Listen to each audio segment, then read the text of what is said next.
Pernah nggak sih kamu bertanya-tanya, siapa sebenarnya sosok misterius yang punya kekuasaan dari ujung barat sampai ujung timur dunia? Namanya disebut dalam Al-Quran sebagai Zulkarnain, sang pemilik dua tanduk yang membangun tembok raksasa untuk mengurung Yakjuj dan Makjuj. Selama berabad-abad, sejarawan dan ulama terus berdebat tentang siapa dia sebenarnya. Apakah dia tokoh sejarah yang kita kenal? Halo semuanya, balik lagi di Lentera Riwayat. Kali ini kita bakal bedah tuntas teori-teori tentang identitas asli Zulkarnain. Teori yang paling sering kita dengar adalah bahwa Zulkarnain itu Alexander Agung. Tapi, apa benar begitu? Bayangin deh, di usia yang sangat muda, Alexander sudah menaklukkan wilayah yang luasnya minta ampun, dari Yunani sampai ke India. Nah, julukan Zulkarnain yang berarti si pemilik dua tanduk sering dikaitkan dengan koin kuno yang memperlihatkan Alexander memakai tanduk Dewa Amon. Tapi, tunggu dulu, ada masalah besar nih. Alexander Agung itu dikenal sebagai penyembah berhala, bukan seorang monoteis. Sedangkan dalam narasi agama, Zulkarnain digambarkan sebagai sosok raja yang sangat beriman kepada Allah. Catatan sejarah juga bilang kalau Alexander punya sifat yang temperamental dan sering merayakan kemenangannya dengan cara yang berlebihan. Karena ketidakcocokan itu, banyak ulama modern mulai melirik sosok lain, yaitu Kores Agung dari Persia. Koresi dikenal sebagai raja yang sangat toleran dan membebaskan bangsa Yahudi dari pembuangan di Babilonia. Gini nih, ada relief kuno di Iran yang memperlihatkan Koresh dengan mahkota bersayap yang punya dua tanduk menonjol. Mirip banget kan? Banyak yang percaya Koresh adalah penganut ajaran monoteisme awal, yang membuatnya lebih masuk akal dibanding Alexander. Tapi ada satu teori lagi yang gak kalah kuat, yaitu Zulkarnain sebenarnya adalah salah satu raja dari kerajaan Himyar di Yaman. Di tradisi Arab kuno, gelar Du itu cuma dipakai oleh raja-raja Yaman, kayak Du Nuwas atau Du Jadan. Beberapa sejarawan menunjuk Abu Karib Shammar Yuharish sebagai kandidat terkuat dari tanah Arab ini. Nama Zulkarnain secara bahasa sangat identik dengan gaya penamaan para penguasa di Yaman pada masa itu. Kita coba lihat perjalanannya.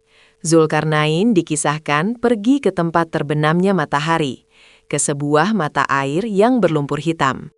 Bayangin deh, perasaan penduduk di sana saat melihat matahari seolah-olah tenggelam ke dalam lumpur itu. Gak berhenti di situ, dia lanjut lagi ke arah timur, ke tempat di mana matahari terbit dan menyinari kaum yang gak punya pelindung. Mungkin mereka adalah suku nomaden yang tinggal di padang pasir terbuka, yang setiap harinya terpapar terik matahari secara langsung. Sampailah Zulkarnain di antara dua gunung. Disitulah dia bertemu dengan kaum yang hampir gak mengerti bahasanya. Mereka mengadu kalau Yakjud dan Majud sering banget bikin kerusakan hebat di tanah mereka.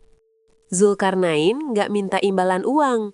Dia cuma minta bantuan tenaga buat bangun tembok raksasa. Nah, ini bagian yang keren. Dia minta potongan-potongan besi diletakkan di antara dua gunung itu, sampai rata.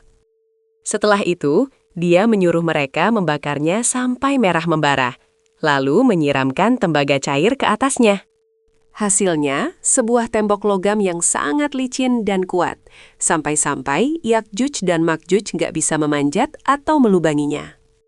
Sekarang pertanyaannya, di mana tembok itu sekarang? Ada yang bilang di pegunungan Kaukasus, di daerah Georgia. Di sana memang ada tempat yang namanya Gerbang Besi atau Darial Gorge, yang sejak dulu dikenal sebagai benteng pertahanan. Ada juga yang mengira itu tembok besar Cina, tapi secara material beda banget, karena tembok Cina terbuat dari batu dan bata. Sampai hari ini, lokasi pasti tembok logam Zulkarnain masih jadi misteri besar yang belum terpecahkan secara arkeologis. Loh, kenapa sih namanya Zulkarnain? Ada teori kalau dia menguasai dua tanduk dunia, maksudnya kekuasaan timur dan barat. Beda sama penakluk lain yang haus darah, Zulkarnain itu adil. Dia kasih pilihan bagi rakyat yang ditaklukkannya. Kisah ini sebenarnya mau ngasih tahu kita, kalau kekuasaan itu adalah ujian besar dari Tuhan. Zulkarnain membuktikan kalau seseorang bisa jadi penguasa dunia tanpa kehilangan sisi kemanusiaan dan keimanannya. Kalau kita balik lagi ke Alexander, banyak sejarawan Muslim klasik yang memang menganggap dia itu Zulkarnain. Tapi Ibnu Katsir, sejarawan besar, dengan tegas membantahnya. Beliau bilang, Alexander itu musyrik, jauh beda sama Zulkarnain. Mungkin identitas aslinya sengaja disamarkan, supaya kita lebih fokus pada sifat dan tindakannya, bukan cuma namanya. Zulkarnain adalah simbol pemimpin ideal yang dicari-cari dunia sampai sekarang. Adil, kuat, dan religius. Jadi, apakah dia Alexander, Kores, atau Raja Yaman? Masing-masing punya argumen yang kuat, tapi juga punya celah. Menurut kalian sendiri, dari ketiga teori tadi, mana yang paling masuk akal? Atau kalian punya teori lain?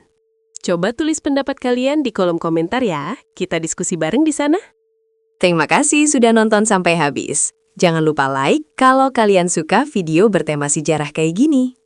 Jangan lupa subscribe dan nyalakan loncengnya ya. Sampai jumpa di video berikutnya.